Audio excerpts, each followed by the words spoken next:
एक बार की बात है, एक बार एक अध्यापक एक संपन्न परिवार के शिष्य के साथ कहीं जा रहे थे तो उस शिष्य को कुछ मजाक सूझी क्योंकि उसको रास्ते में किसी गरीब मजदूर के जूते दिखाई दिए। उसने अध्यापक से कहा, गुरुजी अगर हम इन जूतों को छुपा दे तो कितना मजा आएगा। देखते हैं कि मजदूर पर इसका क्या असर पड़ता है। अब उसको तो मजाक सूझ रहा था, लेकिन गुरुजी ने कहा कि नहीं, गरीब इंसान के साथ इस तरह का भद्दा मजाक करना ठीक नहीं है। उसने कहा, क्यों ना हम इन जूतों में कुछ सिक्के डाल दें और देखें कि इसका इस गरीब मजदूर पर क्या प्रभाव पड़ता है। उन्होंने ऐसा ही किया।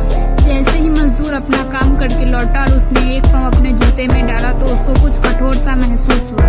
उसने अंदर हाथ डाला तो उसको कुछ सिक्के दिखाई दिए। वह थोड़ा आश्चर्य में पड़ गया। आसपास किसी को देखा तो कोई भी दिखाई नहीं दिया। वापस उसने दूसरा पैर अपने जूते में डाला और वापस उसको उसमें कुछ सिक्के दिखाई दिए।